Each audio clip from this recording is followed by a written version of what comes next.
Dear students, how are you all? Hope all are keeping fine and safe at home. Welcome to the geography class. Today we are going to learn about chapter 1, the geographical features of the earth.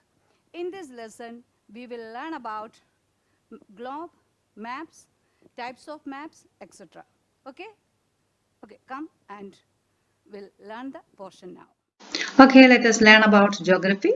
In this chapter, we deal how the geographical features are represented into a map or globe, sketch or a plan. Now, let me make you clear what is geography. Geography is the study of Earth and its people. Its features are things like continents, seas, rivers, and mountains. A geographer tries to understand the world and the things in it. Students, as you know that the Earth is the only planet in the solar system that supports life. So it is a very important for a man to know how the Earth's features varies from place to place. Where are these places located? How to get there? And how far are they? To satisfy your curiosity and to answer these questions, I am going to explain about the first concept, globe. Okay? The globe is a three-dimensional true model of the earth having three dimensions such as height, depth and width. Therefore, it is looking as a real model. Students, do you know the earth is actually about 40 million times bigger than the globe in our classroom. The globe is mounted on its axis. It can freely rotate. Globes shows the different physical features of the earth. Thus, the globe provides us the truest possible information of the earth. The longitudes and latitudes are also shown on the globe. These imaginary lines help us to locate various places of the earth on the globe. But globe carries some demerits or drawbacks. First, it is bulky, difficulty to carry and also little expensive. Only one side can be seen at a time. In order to see the other side, you have to rotate it. Third, it doesn't show small informations and a lack of space to show details of landforms and towns. So I repeat the demerits of the globes. The first is it is bulky, difficult to carry. Next, only one side can be seen. Next, small informations cannot be shown. At the same time, it carries some merits also. Shows that exact model of the earth, shows the lines of latitudes and longitudes, shows the accurate shape of the continents and oceans. Globe is three-dimensional, so exact model of the earth. Some demerits and some merits. Okay. Next, students learn the points of the merits and demerits of the globe. Next, we are going to discuss about the differences between the map and a globe. First, I am going to say about the map. Map is a flat representation of Earth's surface. Second, map is two-dimensional. That means length and the width only. Third, map distorts continents, shapes and sizes. Some misrepresentations also can take place in the map. Now I am going to say about the globe. The difference between the map and globe we are doing. Globe is spherical in shape.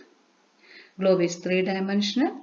Globe accurately portrays continents, shapes and distance between land masses. Our next concept is map. Map is a representation of the earth on a flat surface or on a piece of paper. It makes with the help of the scale. We can make the map as a whole or as a part, which means world map or the country map or state map, etc. Now we discuss about the types of maps. Maps are categorized into three categories: physical map, political map and thematic map. See, this is one of the physical map.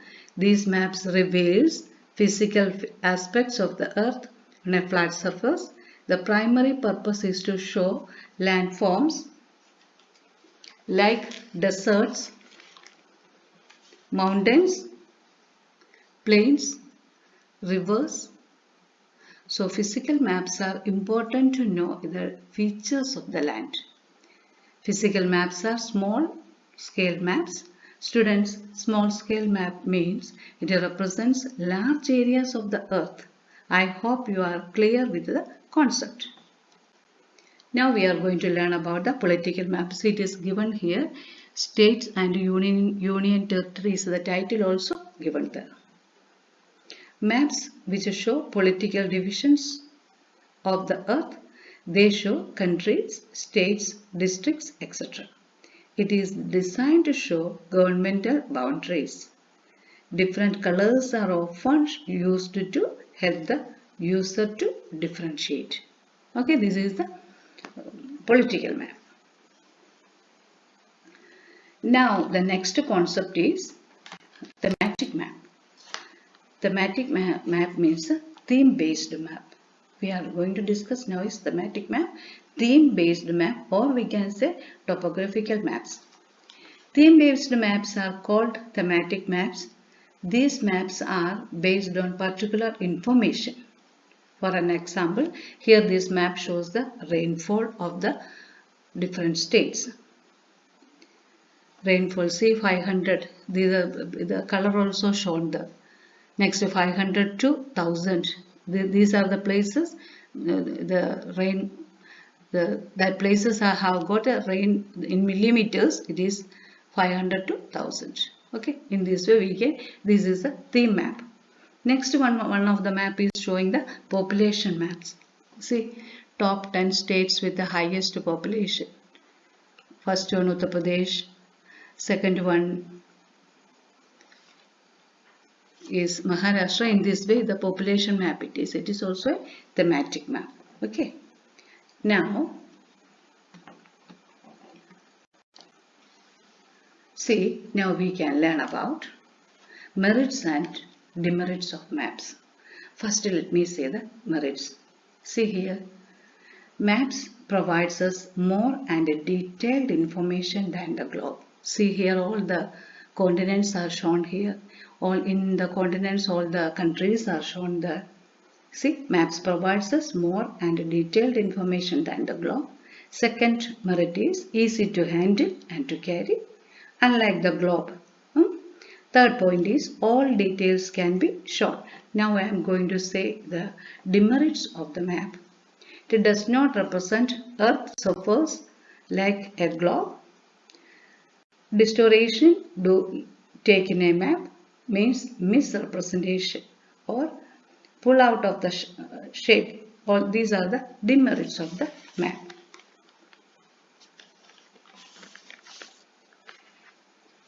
Now we are going to students.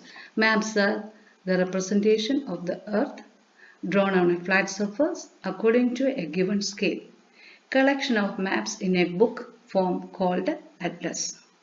Maps are very useful to the sailors, pilots, drivers, defense people, environmentalists, etc.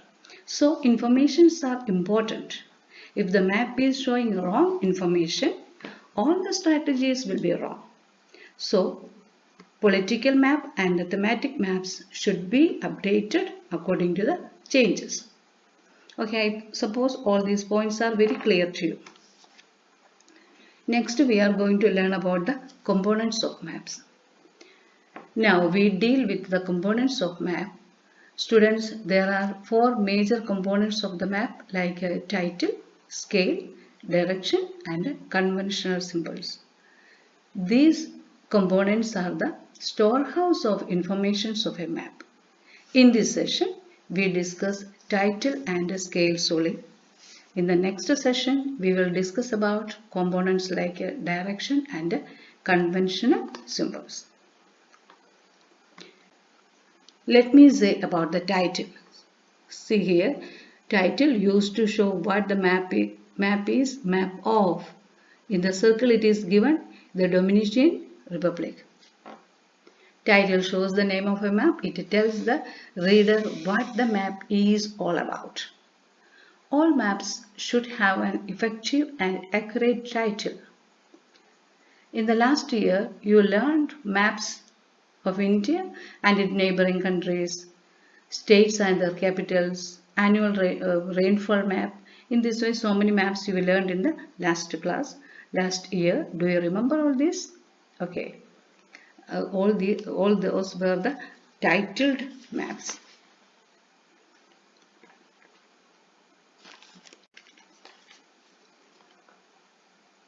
Now, type of maps. Types of map scales. One of the next component. Now, let me make you clear that what is scale. Scale is a ratio between a unit distance on the map to a proportionate distance on the ground. Or, in other words, we can say scale is the ratio between the distance on a paper to the corresponding distance on the ground. Scale is necessary fact or essential feature. So the scale is important part of to prepare a map. For example, in this, if you are going to map your city for 10 kilometers ground, you can take 1 centimeter on your paper. For example, if you are going to map your city for 10 kilometers of the ground, you can consider 1 centimeter on your paper. Okay. Students, now we discuss about the types of scales. There are 3 types. First, statement scale, then linear scale, then representative factor. Representative fraction. First, statement scale. The unit is mentioned in a statement scale. It is also called verbal scale or verbal statement. For example, 1 centimeter is equal to 10 kilometers. See here, for example, 1 centimeter is equal to 10 kilometers. It means 10 kilometer of distance on the ground is equal to 1 centimeter of distance on a map. I hope it is clear now. Or we can say unit of distance are mentioned directly on the map. 1 centimeter on the map will be equal to 10 kilometer on the ground. Okay. Now we are going to learn about linear scale. Linear scale is a very common scale. In this linear scale, lots of primary and secondary divisions are there. Not lots of lines of primary and secondary divisions are there. It helps in the direct measurement of distance on a map. Most of the lines are based on linear scale. It has further divided in terms of distances of the earth. Now the next scale is representative fraction.